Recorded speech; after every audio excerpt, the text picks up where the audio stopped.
So I hope you did get some time to revise darasa lililopita, because kama hauja revise trust me utatoka empty. And can you just help me, watu ambao hawajamute nasikia sauti, just mute so as I can get a clean video. Okay, thank you. So on the last class, if you do remember, or if you revised, we talked about candlesticks, candlestick reversal patterns, and we also talked about support and resistance. So what I explained is support and resistance are zones.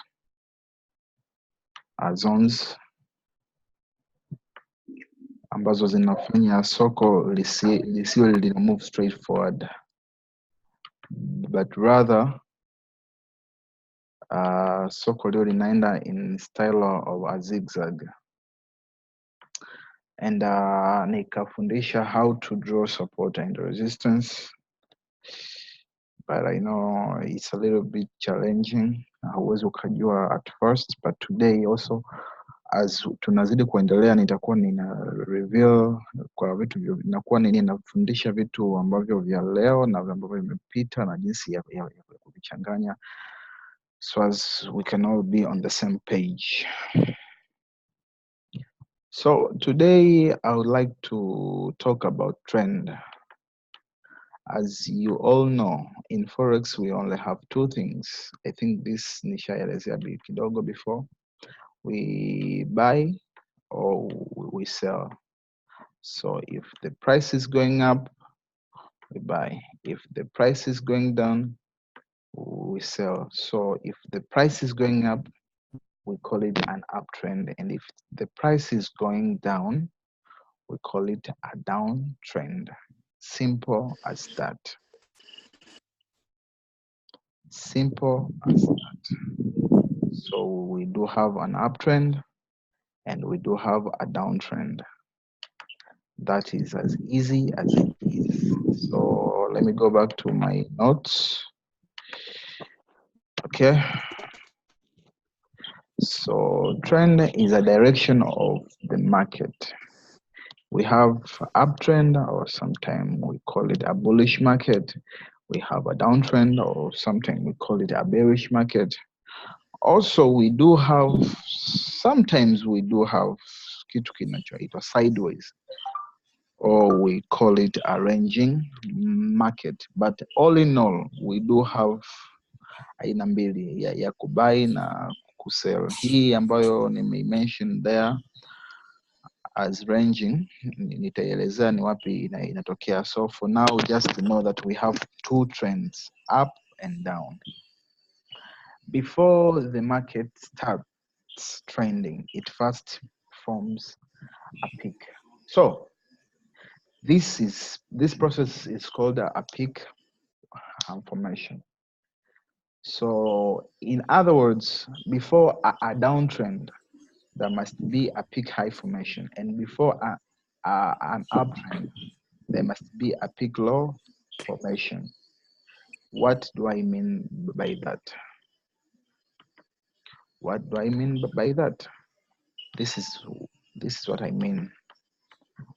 Okay, I'm trying to get my rubber, my eraser. Okay, I don't know why. Yeah.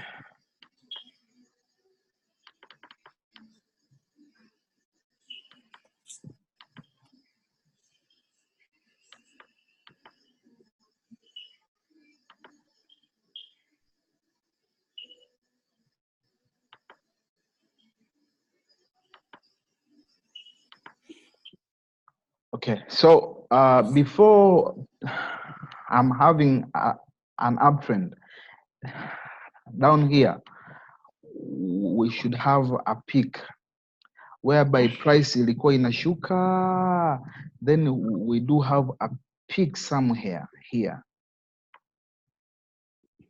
before price starts to go up again. So this peak is what we call it a peak formation, or hata tunaita peak. Na hata price ikiwa inapanda, before kushuka chini, there must be a peak here, so then ndio inaanza kushuka. So this is called a peak low, this one is called a peak high. So in each and every trend, before the market starts trending, there must be a peak. If it inataka ianze a downtrend, there must be a peak high. If inataka ianze an uptrend, there must be a peak low. Sijui nimeeleweka mpaka hapo? Kama kuna mtu mwenye swali, please just bring it up. Just bring it up kama kuna swali. So I guess no swali. Okay.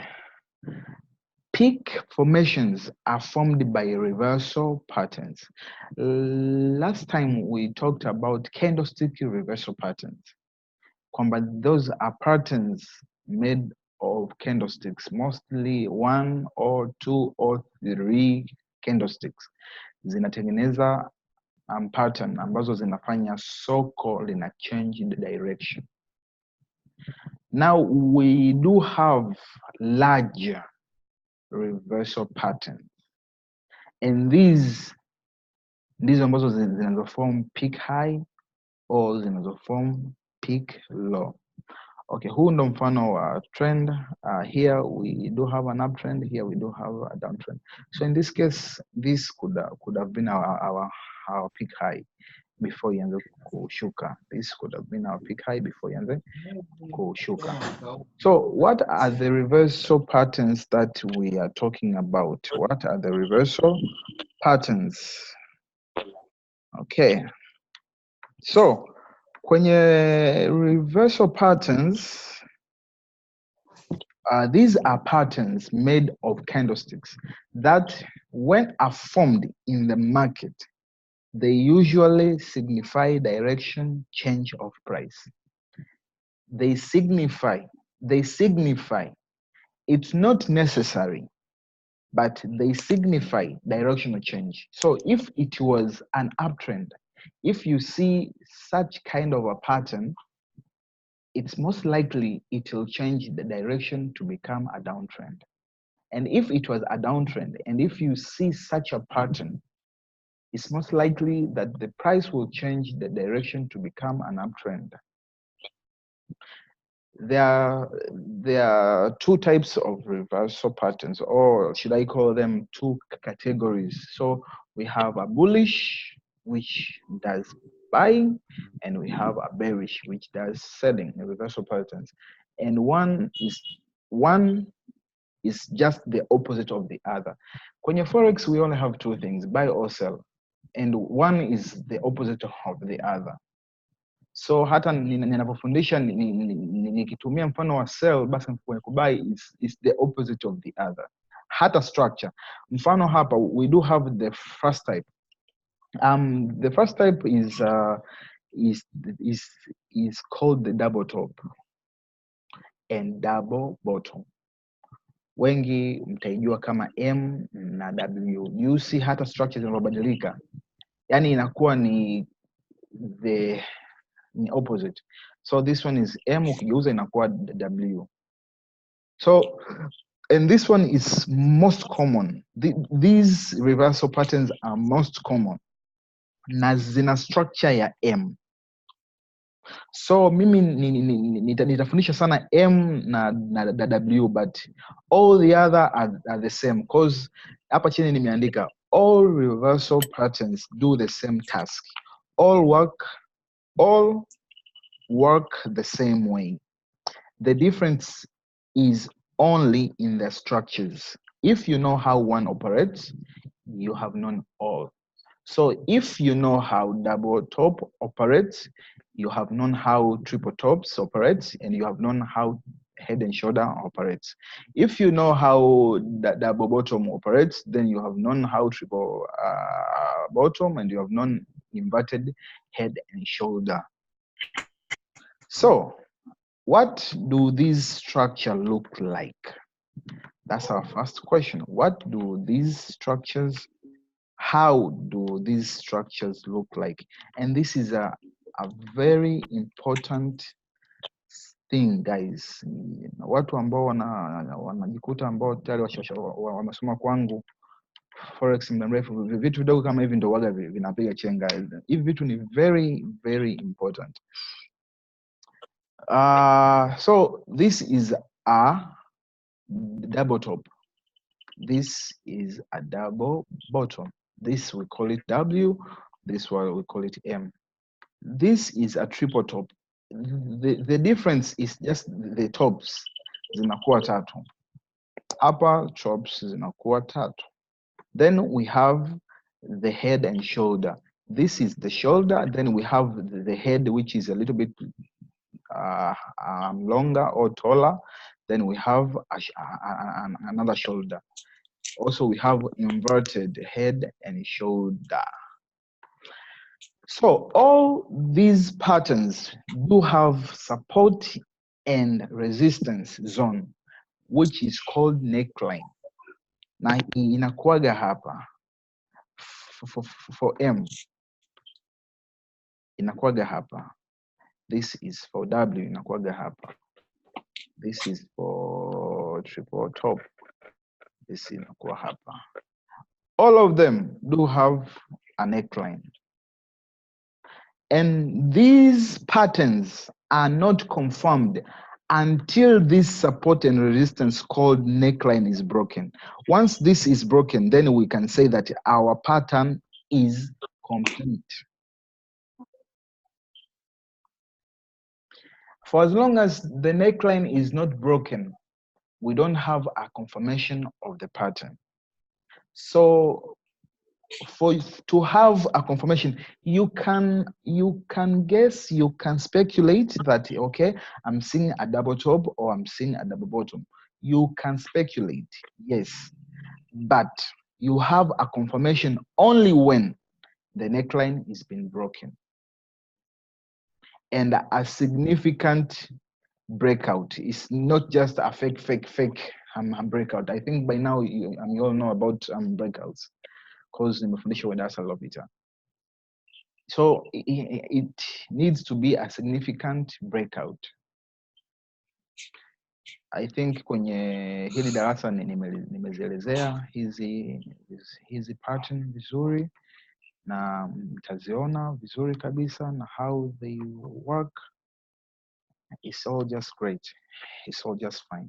So hizi ndo reversal pattern. So it's most likely, nimeandika pale kwenye peak high utaona mmoja ya hizi, kwa sababu hizi ndo tunazita bearish. Hizi ni bearish. Hizi zinafanya, ukiona hizi basi una expect sell. Hizi we call them bullish. Hizi hapa, these are bullish. Hizi ni bullish. So it's most likely unapoona peak high formation, utaona M. Then here you have your neckline. Once the neckline is broken, then you have a confirmation of a peak high formation, and you probably have a confirmation of a downtrend. I hope that one is simple. If you have a question, I'm here, niulize.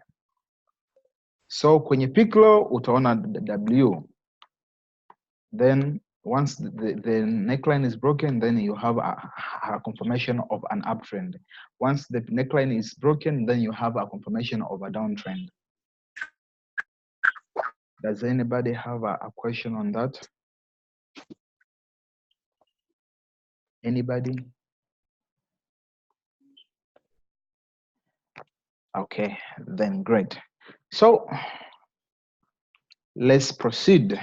Let's proceed. Let's proceed. Let's proceed. Neckline. All reversal patterns have a support and resistance zone called neckline. The pattern is confirmed only when the neckline is broken. So let's go and see the patterns. This is an example of a double top. First top, second top. This is neckline breakout. Then you have a confirmation.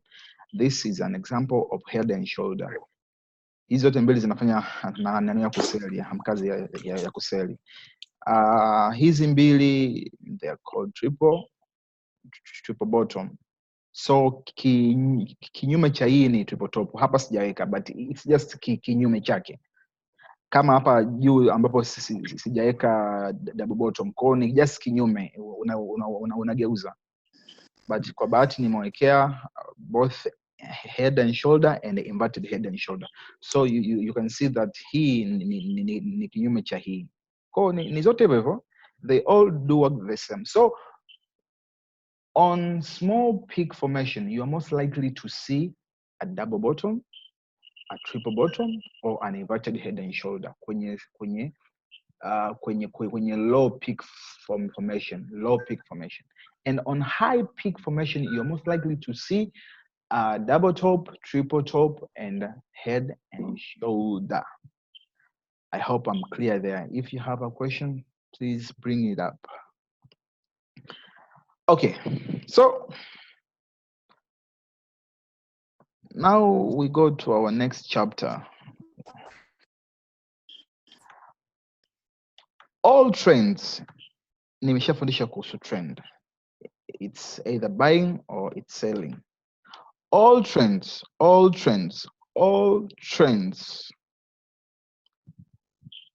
If you hear of a trend must have a peak formation. First thing first. Once we talk of a trend, a trend, first thing first, must have a peak formation.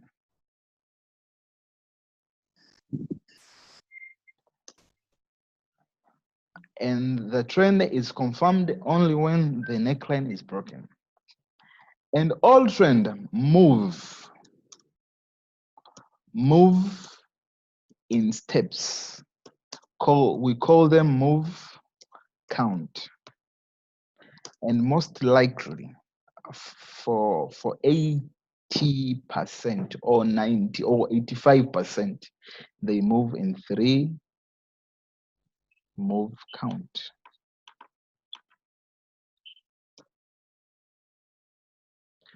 So what do I mean? If you are to have a trend, if you are to have an uptrend, you will most likely see a W. This will be your peak formation. You'll see first move. You will see kituo. We call it retracement. Kwenye notes zipo naenda kuelezea. Then itaenda tena move ya pili. Utaona kituo. It's called again retracement. Then itaenda tena move ya tatu. Then by seeing this, then we can say that an uptrend has ended. So here we are just waiting for a reversal pattern like M. So as again, we can have first move count, retracement, second move count, and third move count. Haka ndiko kamchezo ambako tutakuwa tunakafanya kwenye hii Forex. It's only this. If you can know this, if you can master this, then you know Forex. And Forex will be easy for you. So we have a peak low, first move count, retracement. Second move count, retracement. Third move count, a peak formation high, tunaanza tena kushuka. So haka kamchezo kanajirudia over and over and over and over again. And once we talk of trend, remember last time I told you that on charts we do have time frames, right? Once we talk of trends, it's better. Here's the trends according to my strategy.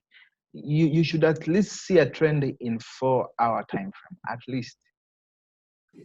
But most likely they do happen in a 4-hour and in daily time frames. Here is where these trends do happen the most. So 4-hour time frame and daily time frame.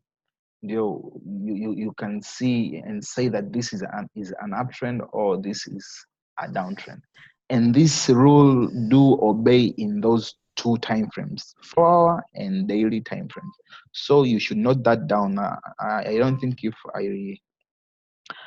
I wrote that in the notes, but nitakuwa ninarudia sana na sana na tena, so mtaweza kuelewa. So what do my notes say? Every time the market is trending, price always moves in steps, zigzag style. After every step, price reverse before proceeding with the next step. This behavior, we call it move count. So we do have a true move. What is a true move? A true move is a move in the direction of the trend after peak formation. So in case you see M, move ambazo zinaenda kwenye direction ya ile peak formation, we call them a true move. But moves ambazo zinaenda opposite zile vituo, nilikuwa nasema vituo, inaenda move ya kwanza kituo, move ya pili kituo, vile vituo, it's what we call them retracements. Also others, we call them corrections. So if I say retracement or correction, it's the same thing. Is a deep move in opposite direction of the trend after peak formation. Nikiandika PF, I mean peak formation. These are also called reversal and are made of corrective structure. Oh, so retracements can sometimes be called reversals. So once you hear me talk, it's a reversal, then just know I'm referring to retracement or I'm referring to correction. And these are made of corrective structures. So here we have a new word, corrective structures. What are corrective structures? Just chill, tutaenda kuzijua. So what is a pullback? Is a small opposing move. Okay, so we have retracements, we have pullbacks. This one is for my people who you call yourself mpo kwenye darasa la advance. You need to be able to differentiate between a pullback and a retracement, just to help you. Pullback ndo zile MAA, zile AA, those are pullbacks. Then after MAA, we do have a retracement or a bigger corrective structure. So nimeandika hapa, according to the strategy I teach, there are 3 move counts. Nimeonyesha, I've just showed you here. We have 3 move count, 1, 2, 3, and these are called true move. This one is a true move. This one is a true move. This one is a retracement. This one is a retracement. This is a true move, a retracement, true move, a retracement, true move. So we have 3 true moves and we have 2 retracements or corrections. In each move count, now here I need watu nyie ambao ni wapya ambao hamjui.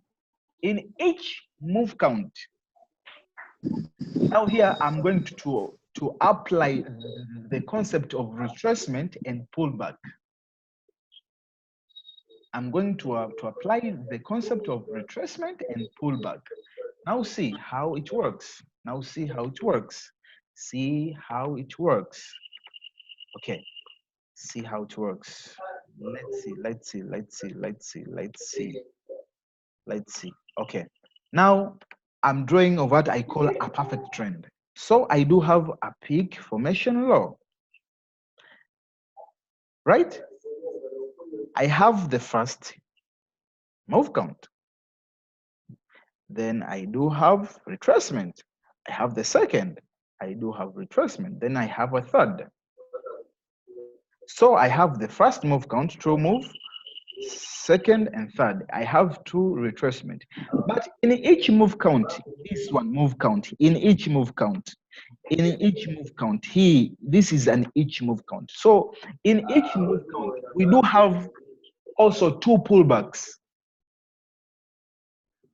So if I'm to draw this one in a larger or in a detailed manner, I would have drawn it this way.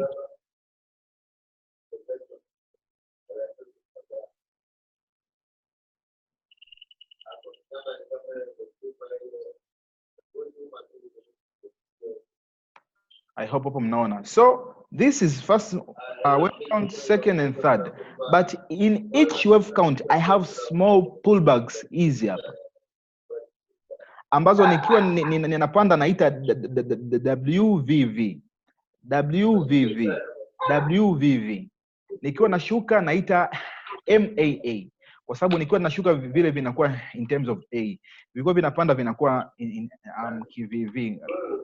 Kuna mchoro mzuri sana ambao nimeandalia, msijali. Okay. Before sijaonesha, okay, ni huu hapa mchoro upo kwenye notes. Huu mchoro upo kwenye notes. Nadhani mnaona. So here I have a peak low formation. And this is first move, this is second, and this is third. But in each move count, I need to see two pullbacks. First pullback, two pullback, then move measure. Hivyo. Now this is what I call a complete trend or a perfect trend. Kuna mtu mwenye swali hapo? Yaani kama hamna mtu mwenye swali, da.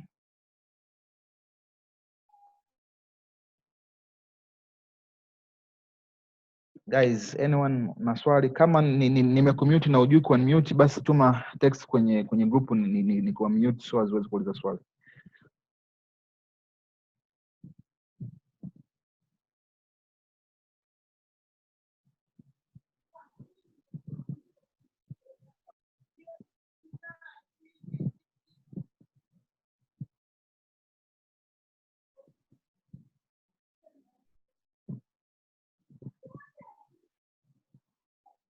So there isn't anybody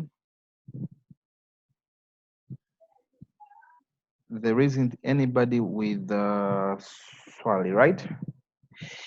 Then I must be a very good teacher. Excuse me? Must be a very good teacher. Yes. Nimesikia, excuse me? Is it Irene? Oh. Yes, Irene. What's the difference between neckline and resistance? Hapa naona kwenye first move, the first line umeandika. Okay. A neckline is also a support and resistance. So ni jina tu ambalo kwa sasa hivi elewa, ni jina ambalo tumelipa kwa sababu hii ni inachorwa pale kwenye kwenye reversal patterns pale. Hii ndo inasaidia kutengeneza hizi reversal patterns. So na yenyewe pia ni support and resistance, ila ni jina tu, tunajaribu yani differentiate. Kwa sasa just elewa hivyo, but zote ni support and resistance. Mkuu. Yes, mkuu. Hapo pullback na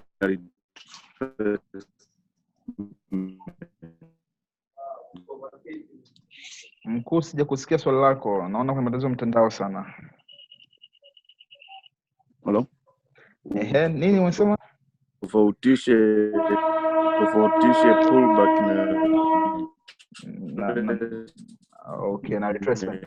Okay, a pullback kama nimekuelewa vizuri, kwa sababu nasikia unakitakata sana, but if nimekuelewa vizuri, as you can see, a retracement is a dip, it's a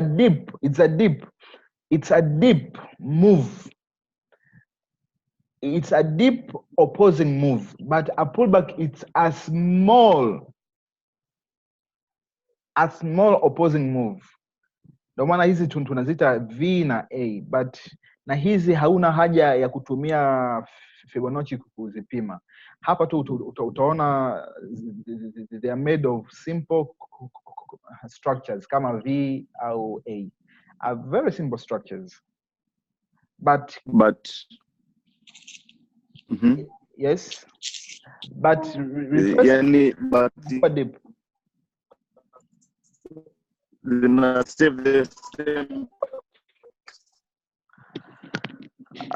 Mkuu, sija kusikia swali lako vizuri sababu naona kuna matatizo ya mtandao, so if you can ask me swali baada ya darasa itakuwa vizuri. Hapo unipigie simu. Okay, so retracement, this is an opposing move in a trend. Halo, mimi na swali hapa. Ndio. Halo? Ndio. Yes mister, nakusikia. Halo? Yes mister, nakusikia. Nilikuwa nina swali kwamba je, kwa mfano ziko design mbalimbali za collective structure, mfano triangle na zinginezo. Sasa zile pia zinaweza zikaitwaje, ni pullbacks ama ni retracement ama zenyewe zina apply wapi? Okay, kama hauto mind sijafika huko, kwa hiyo naomba nikifika kwenye huko ndio nitajibu swali lako, kwa sababu there are people who do not know even ni nini maana ya triangle, so naomba tuwatendee haki. Kwa nikifika huko nitajibu hilo swali. Kama kuna mtu mwenye swali kuhusiana na the things I've just taught today until now, not further, please do ask.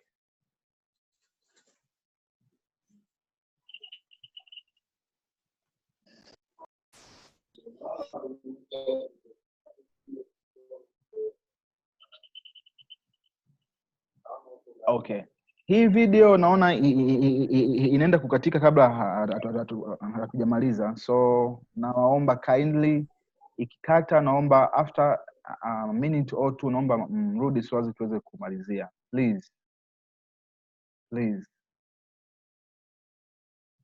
So we do have something called retracement. I think by now mnajua nini maana ya retracement. So this is an opposing move kwenye trend. Their depth is measured by Fibonacci retracement tool. Okay, so we have another term. So we do have the first term called the corrective structure. We have another term called the Fibonacci retracement tools. Don't worry, we are going to finish them today. So retracements are formed by corrective structures. Mfano, kuna zigzag, kuna flat, na kuna triangles. These are just structures nitaenda kuwaonesha. They are simple, just don't panic. Could be simple or complex. Sasa kwenye complex itabidi tuwe tuna another session. At the end of a retracement, you will see a reversal pattern. I call them small peak formation. Before the start of a new move count. So corrective structures will be discussed later. Na hapo naomba nitaparudia. So huo ndo mfano wetu mzuri wa peak low formation. Sawa, first move count. This is a retracement. This is move ya pili. retracement, hii ni move ya 3. Huu ni mfano wetu mzuri kwa the downtrend. We do have M hapa. I think everybody sees the M. This is the big formation. This is the neckline. The moment he break hapa, then we had a confirmation ya downtrend. Then we did have a retracement here. Yote hii ni retracement. Then here ikawa move yetu ya pili, hii ikawa ni retracement, hii ikawa ni move yetu ya 3. We do have mifano mizuri kama hiyo. So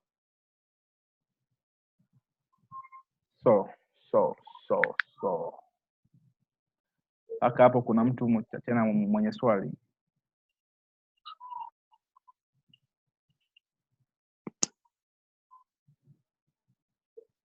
Okay, kama hamna mtu mwenye swali, hii video itazima na izima sasa hivi, then tunaanzisha upya. Naomba mrudi, naona hapo kuna attendance ya watu 10. Naomba nyinyi watu wote 10 mrudi. It's really important. Thank you. Kwa naomba mrudi in a minute.